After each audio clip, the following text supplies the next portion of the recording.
Welcome to today's 5-minute Bible study in the book of Deuteronomy. We're looking at chapter 4 of this wonderful book.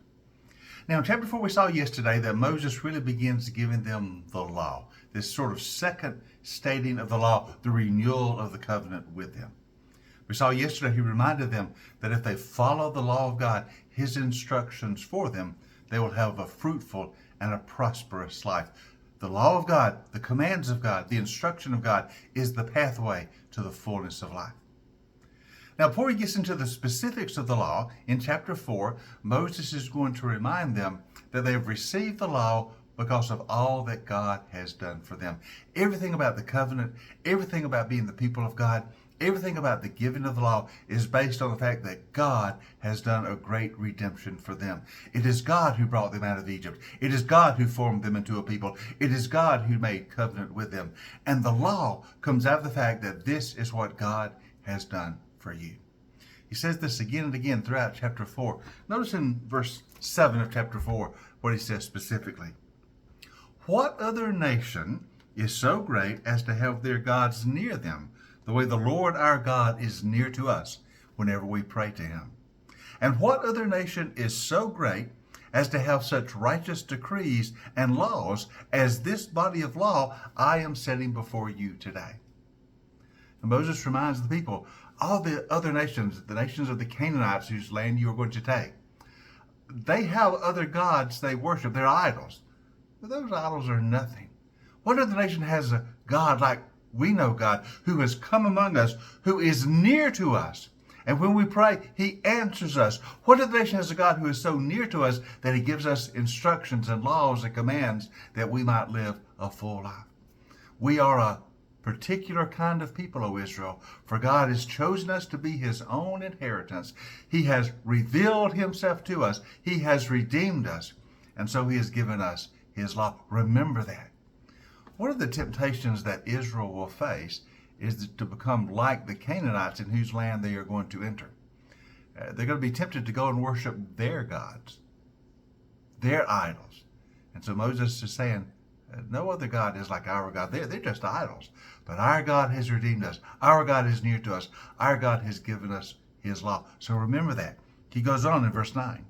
Only be careful and watch yourself closely so that you do not forget the things your eyes have seen or let them fade from your heart as long as you live.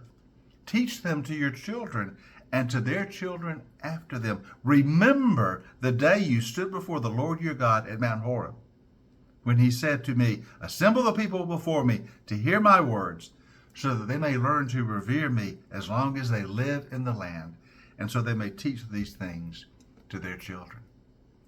So Moses says, remember the God who redeemed you.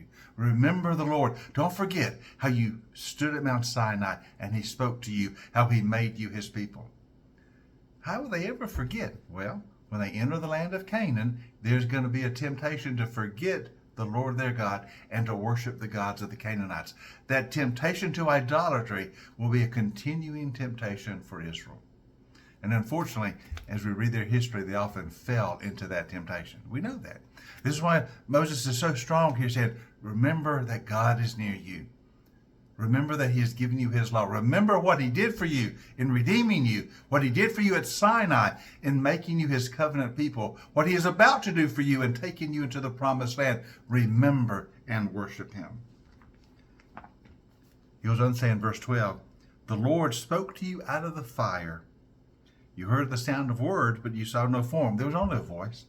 He declared to you his covenant, the 10 commandments, which he commanded you to follow, and he wrote them on 2 stone tablets. Remember how God has given you his law. Specifically, Moses mentions the 10 commandments. Now, in a couple of chapters, he's going to restate the 10. But right now, he's just reminding them the heart of the law is those 10 words God spoke to us from Sinai, the 10 commands, the 10 commandments. Remember, our God is near us. He has redeemed us. He's given us his law. So let us be committed to following him and no other, to worship him and no other, and follow his law. Remember who your God is. The Canaanites worship idols. Don't you do that. You remember who the Lord is. Remember he and he alone is your God. Worship him only and follow only him. Join us tomorrow. We'll continue looking at the end of chapter 4 in our 5-minute Bible study in the book of Deuteronomy.